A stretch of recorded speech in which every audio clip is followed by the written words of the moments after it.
Shalom. Saudara, apa sih yang menjadi penentu kita mengambil langkah tertentu? Apakah keinginan kita? Apakah kebutuhan kita? Atau masih ada pertimbangan lainnya selain dua faktor tadi? Hari ini kita bicara mengenai Esau. Di Kejadian 36 itu diceritakan mengenai keturunan Esau. Nah, Esau ini kita ingat sebagai orang yang menukarkan hak kesulungannya yang sedemikian berharga itu dengan sepiring makanan karena dia lelah. Jadi dia butuh makan dan dia mungkin butuh istilahnya terhibur, refresh gitu ya. Dengan makan dia kan terpenuhi kebutuhannya.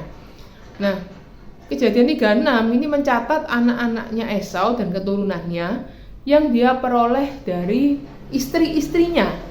Jadi tidak hanya satu istri, tapi 3 istri dari perempuan Kanaan. Nah, Esau ini kan tinggalnya di antara orang-orang Kanaan. Nah, maka dia kan juga punya kebutuhan. Dia punya kebutuhan akan seorang istri. Tidak seorang lagi ya sebenarnya. Dia punya kebutuhan.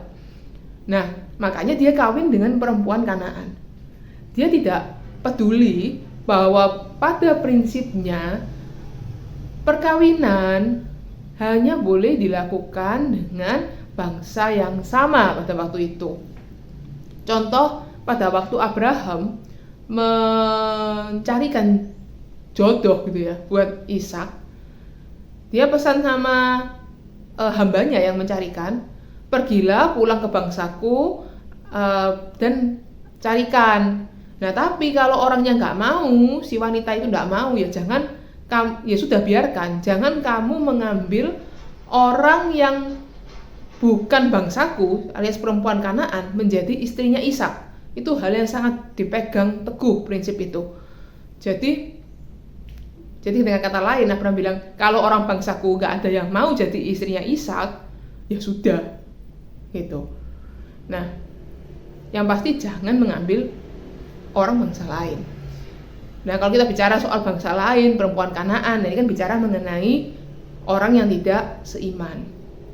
Nah, jadi memang kita ini sebagai manusia, ya memang kita ini punya kebutuhan.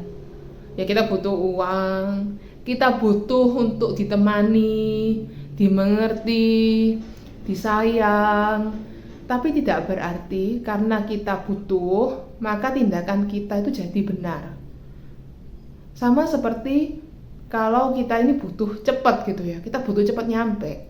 Kalau pas ketemu lampu merah, ya lampunya tetap merah, tidak akan menjadi hijau. Tidak berarti kita diperbolehkan jalan karena kita sedang buru-buru, tetap lampu itu akan merah.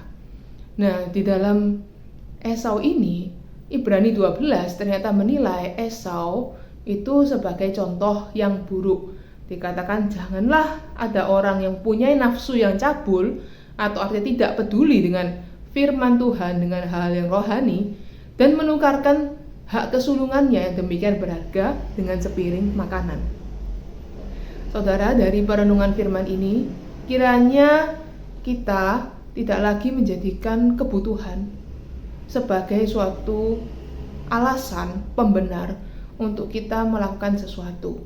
Terlebih lagi, kiranya kita tidak menjadikan kebutuhan sebagai satu-satunya dasar untuk kita mengambil suatu langkah.